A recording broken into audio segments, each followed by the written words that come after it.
materi yang selanjutnya peristiwa proklamasi kemerdekaan Indonesia.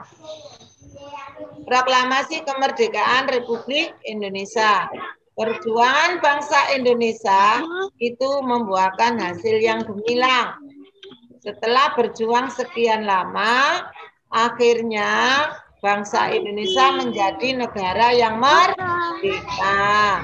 Dibacakannya teks proklamasi Indonesia. Siapa yang membacakan teks proklamasi Indonesia?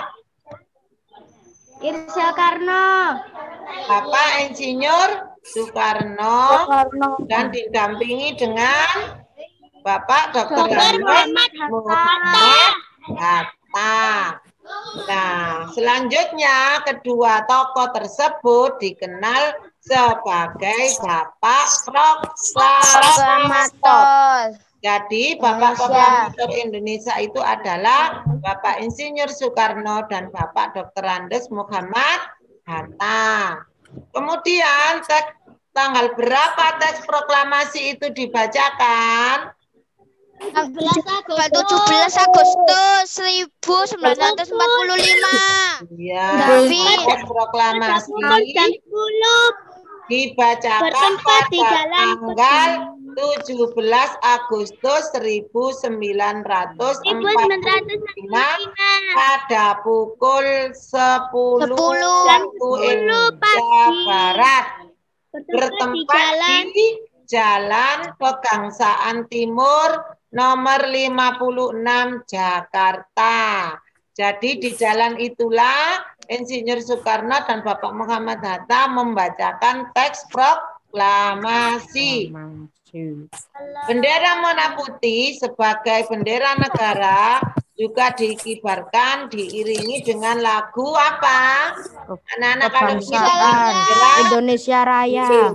Diiringi dengan lagu Indonesia Raya. Lagu Indonesia Raya diciptakan oleh siapa? Supratman. WR itu singkatan dari Wage Rudolf Supratman. Supratman. Nah, menjelang diproklamasikan kemerdekaan Indonesia, di situ terjadi penculikan terhadap dua tokoh bangsa Indonesia tersebut, yaitu Bapak Insinyur Soekarno dan Bapak Muhammad Hatta. Siapa yang diculik? Oleh para pemuda pejuang Indonesia pada tanggal 16 Agustus 1945. Boleh dibawa kemana? Mereka berdua di Jakarta ke Mereka berdua diculik Jakarta ke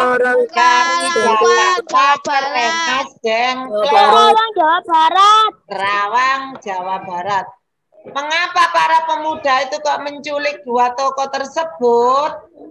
agar Soekarno dan Drs Muhammad Hatta terhindar dari pengaruh, ancaman dan tekanan pemerintah penduduk Jepang. Tujuan dari penculikan tersebut agar kedua tokoh tersebut terhindar dari pengaruh, ancaman dan tekanan pemerintah penduduk Jepang. Karena sudah mau memproklamasikan kemerdekaan, takutnya nanti Insinyur Soekarno dan Dr. Andes Muhammad Hatta kena tekanan atau ancaman dari pemerintah Jepang, takutnya nanti tidak jadi membacakan teks proklamasi, maka kedua tokoh tersebut diculik atau diamankan oleh para pemuda. Kemudian Insinyur Soekarno dan Dr. Andes Muhammad Hatta setelah diculik dikembalikan lagi ke Jakarta keesokan hari pada tanggal 17 Agustus 1945. Pertanyaan jangan menjawab dulu ya Pak. Nanti kalau sudah pertanyaan baru menjawab. Nah, mereka diamankan di rumah Laksamana Muda Tadasi Maeda tentara Jepang yang Tentara Jepang. terhadap perjuangan rakyat Menengah. Indonesia untuk merdeka. Saya diterang Jadi, kedua tokoh tadi diculik di jalan dari Jakarta ke Rengas Dengklok Kerawang itu bertempat di rumahnya Laksamana Muda Tadashi Maeda. Ya, itu orang Jepang tapi mereka bersimpati terhadap perjuangan rakyat Indonesia untuk merdeka. Di rumah itulah kemudian naskah proklamasi dirumuskan oleh 3 orang pemimpin. Jadi yang merumuskan teks proklamasi di sini ada pemimpin dari golongan tua, juga ada pemimpin dari golongan muda. Dari golongan tua ada 3 orang yaitu Insinyur Soekarno, Dr. Andes Muhammad Hatta, dan Mr. Ahmad Subarjo. Itu dari golongan tua. Kemudian dari golongan muda ada Soekarni, BM Dia, dan Mbah Diro. Nah, ke-6 orang itulah yang merumuskan naskah teks proklamasi sebelum dibacakan 17 Agustus 1945.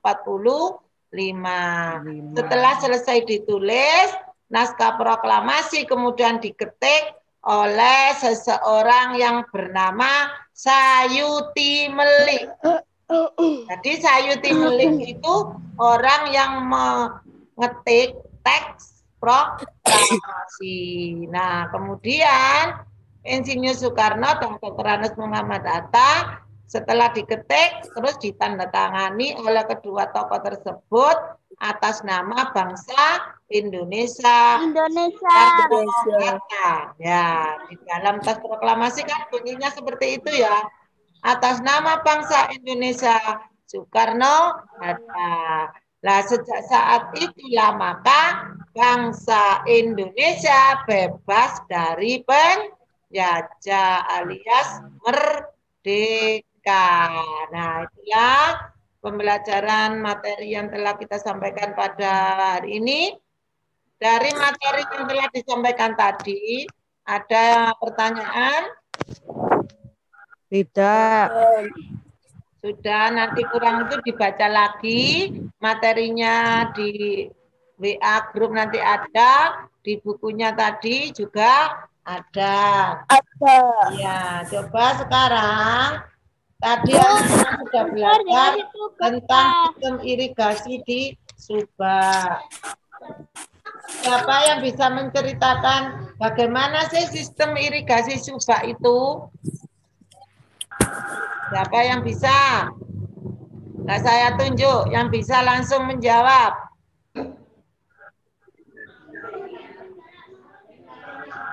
Sistem irigasi Subak adalah bagaimana? Jelaskan.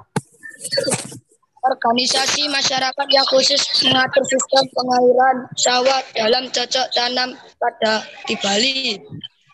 Ya, Ika ya. Merupakan organisasi masyarakat Bali secara mandiri.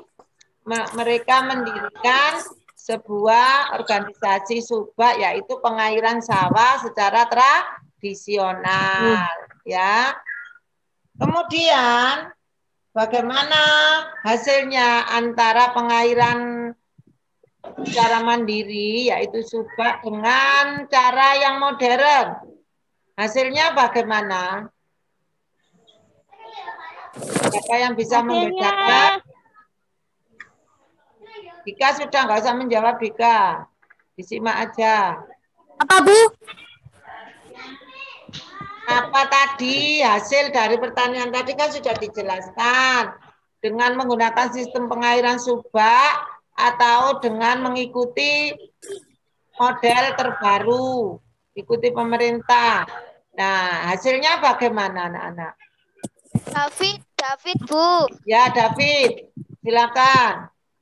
Sangat efektif untuk menanggulangi kendala di atas. Subak itu kan irigasi memperhatikan kebutuhan para petani. Pengairannya bisa merata karena bisa dilaksanakan secara bergantian. Tapi kalau dengan cara yang modern, semua orang berlomba-lomba untuk apa? Siapa yang cepat, siapa yang dapat menanam secara terus-menerus, tidak memperhatikan petani yang lain. Jadi siapa yang menang, siapa yang dapat, tentunya akan menghasilkan tani yang banyak. Tetapi dengan cara seperti itu ada kendala-kendala, baik dari pestisida atau hama. Ya, akhirnya kembali kepada sistem pengairan mandiri secara tradisional, yaitu ya. Kemudian dari kenampakan alam, ada yang hidup di daerah pantai, ada yang hidup di daerah pegunungan, ada yang hidup di dataran rendah. Siapa yang bisa menyebutkan mata pencarian dari masing-masing daerah tersebut? Sebut namanya dulu. Pantai nelayan, Kanaya. Kanaya, silakan Kanaya. Pantai nelayan. Ya, terus di daerah pantai kehidupannya sebagai nelayan. Terus di daerah pegunungan, perkebunan, pertanian. iya. Kemudian Dataran rendah, dataran rendah. Rojak sudah yang lainnya. Dataran rendah. Petani, Bu. Talita. Nanti petani. Kok David sudah. Kalau di dataran rendah bagaimana Talita kehidupan masyarakatnya? Terutama mata pencahariannya. Petani. Kalau di dataran rendah mata pencahariannya bagaimana, Naswa? Sabu. Silakan. Bisa Atika. Bentar, Atika dulu.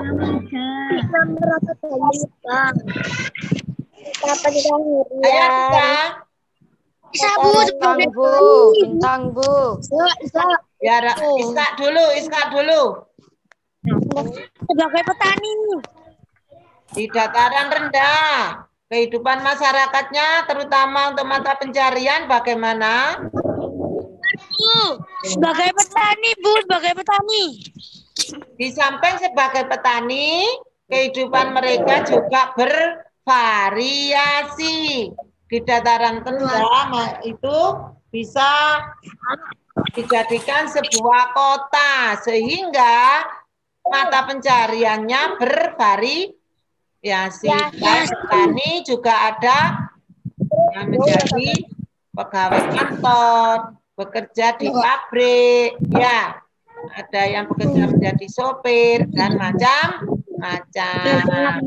Ya, karena ini waktunya sudah habis. Tadi anak-anak juga sudah belajar tentang proklamasi kemerdekaan. Coba Indonesia merdeka pada tanggal berapa, Dava? Indonesia merdeka pada tanggal berapa, Dava? Ayo, Iska. Bisa, Bu. Atika. 17, Bu. 17 apa? 17 Agustus tahun 1945. Siapa yang disebut Bapak Proklamator? Apa, Bu? Siapa yang disebut Bapak Proklamator? Bintang, Bu. Bintang, Bu. Bintang, Bu. Aja. Bintang, Bu. Lihatlah mesti. Bu. Yang disebut Bapak Proklamator adalah Bapak Insinyur Soekarno dan Bapak Muhammad Hatta. Ya, waktunya sudah habis. Bu akhiri. Wassalamualaikum warahmatullahi wabarakatuh. Waalaikumsalam warahmatullahi wabarakatuh. Ya, selamat belajar ya.